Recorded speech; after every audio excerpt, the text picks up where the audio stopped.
नमस्कार मित्रांनो, मी योगेश परब।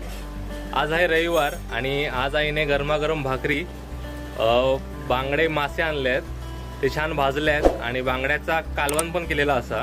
आपण थेट जाऊया किचन मध्ये आणि किचन मध्ये काय काय चाललंय त्या गोष्टींचा जरा आढावा घेऊया। आता मी आलोय किचन मध्ये आणि किचन मध्ये खूप माशांचा छान घमघमाट सुटलाय। आपण बघूयात कोणते मासे बनवते आई। मस्त स्मेल येतोय। तर गरमागरम मासे तयार आहेत। कुठचे मासे आहेत सोनू? बांगडे मासे आणि हे त्याचं मॅरिनेशन आहे आणि अशा प्रकारे हे रव्यात तळलेत। आम्ही मासे कसे भाजायचे याचा पण व्हिडिओ केला आहे, जर तुम्हाला तो बघायचा असेल तर मी इथे आय बटनला त्याची लिंक देतो आणि डिस्क्रिप्शन बॉक्समध्ये पण त्याची लिंक देतो आहे। आणि गरमागरम माशांबरोबर आई भाकरी पण वाजते। जर तुम्हाला भाकरी कशी भाजायची असते, भाकरीचं पीठ कसं बनवायचं याचा जर व्हिडिओ हवा असेल तर आम्हाला कमेंट बॉक्समध्ये नक्की सांगा, आम्ही तो व्हिडिओ तुमच्यापर्यंत पोहोचवण्याचा नक्की प्रयत्न करू। मित्रांनो, ही जी भाकरी आहे ती आपली रेग्युलर भाकरी नाही आहे, यामध्ये 5 प्रकारची वेगवेगळी धान्य मिक्स करून त्याची भाकरी बनवली आहे। त्याच्यामुळे ती छान चवीला पण छान लागते आणि थोडीशी हेल्दी पण आहे आणि ती अगदी मऊसर अशी भाकरी होते। तर याचा व्हिडिओ तुम्हाला मी नक्की बनवण्याचा प्रयत्न करीन। मासे भाजते तळलेले मासे, त्याचबरोबर इथे तुम्ही बघू शकता बांगड्याचा तिकला पण असा आणि अतिशय ते दिसायला टेम्पटिंग आहे आणि आश्वीला भूक पण लागली आहे, होय ना आश्वी? तर आज आपल्याला संध्याकाळ आहे, त्याच्यामुळे कुठेतरी फिरायला जायचं आहे। दोन राणे नवीन गाडी घेऊन आलाय। तर नेहमीप्रमाणे आम्ही कोणतेही प्लॅनिंग न करता असेच फिरायला निघालो। तर इथे मला संदीप खरेच्या 4 ओळी आठवतात। न अंदाज कुठले ना अवधान काही, कुठे जायचे यायचे भान नाही, जसा गंध निघतो हवेच्या प्रवासा, न कुठले नकाशे ना अनुमान काही।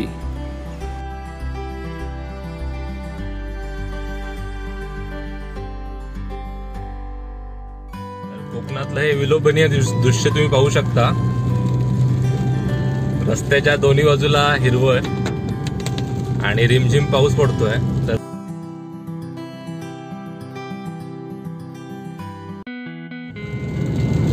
तर कॅमेऱ्यामध्ये कितपत येते मला माहित नाही, पण अतिशय सुंदर प्रकारचं दृश्य तुम्ही पाहू शकता।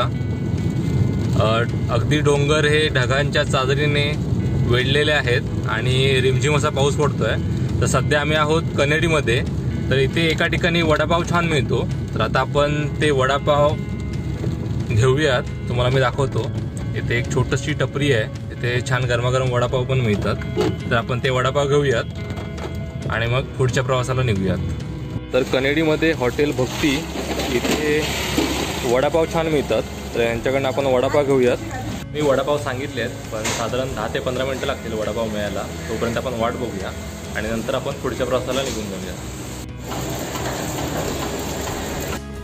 तर आता गरमागरम वडे मिळाले आहेत। या पावसामध्ये गरमागरम वडे खायची मजा खूप वेगळीच असते।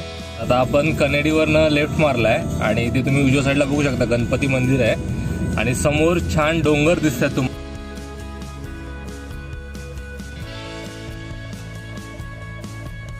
पावसामध्ये निसर्ग अक्षरशः खुलून आलेला आहे।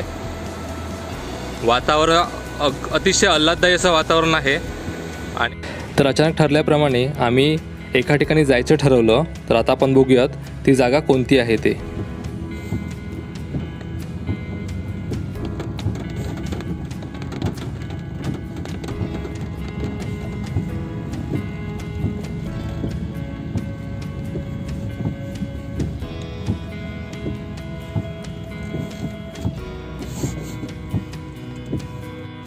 तर आता आपण आलो आहोत हरकुळमधील एका गुप्त अशा जागेवर, म्हणजे बऱ्याच लोकांना या जागेबद्दल माहिती नाही आहे। हा एक नैसर्गिकरित्या बनलेला तलाव आहे आणि तुम्ही बघू शकता तिन्ही बाजूंनी असा त्याला डोंगराने वेढलेला आहे आणि त्याच्या मधोमध हे तलाव आहे। तर या तलावामध्ये जे डोंगराचं पाणी आहे, जे तिन्ही बाजूने डोंगर आहे, त्या डोंगरावरचं सर्व पाणी त्या तलावामध्ये येऊन साठतं आणि नैसर्गिकरित्या हा बनलेला तलाव आहे। तर बऱ्याच लोकांना याबद्दल माहिती नाही आहे, तर खास आम्ही तुमच्यासाठी ही जागा घेऊन आलो आहोत। तेव्हा जर तुम्हाला कधी यायला मिळालं कणकवलीला तर तुम्ही या ठिकाणी नक्की या। मात्र कनेडीमधनं तुम्ही डाव्या बाजूला वळलात आणि सरळ रोडने आलात आणि कोणालाही विचारलात, जर तुम्ही इथे तलावाबद्दल तुम्ही माहिती विचारला तर तुम्हाला कोणीही सांगेल. तर या तलावामध्ये बोट आहे, हे पावसाळ्यात आता बंद आहेत. तर इथे बोटिंग वगैरेची पण व्यवस्था आहे किंवा मत्स्यपालन पण या तलावात केलं जातं. समोर दिसते ते पॅराडाईज लेक रिसॉर्ट आहे, त्याचं लोकेशन मी डिस्क्रिप्शन बॉक्समध्ये नक्की टाकीन. त्या म्हणजे तुम्हाला कधी पर्यटनासाठी कोकणात यायचं असेल तर हा एक उत्तम असा पर्यटन स्थळ तुमच्यासाठी आहे. आणि पावसात तर हे दृश्य बघायला खूप मजा येते.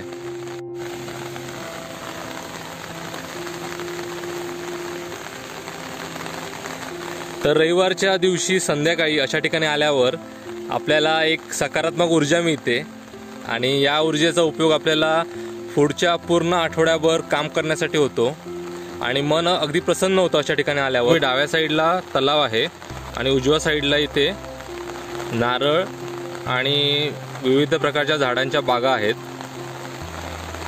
तर कणकवलीपासनं 20 ते 30 किलोमीटर अंतरावर हा तलाव आहे. आणि तर या तलावामध्ये 2 बेटं पण आहेत. तर समोर तुम्ही इथे बघू शकता, इथे एक बेट आहे आणि इथे एक बेट आहे.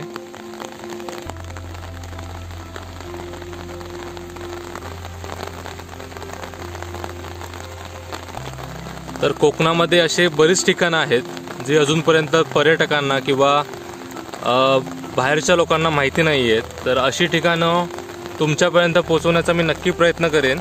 परतीच्या प्रवासाला सुरुवात करूया.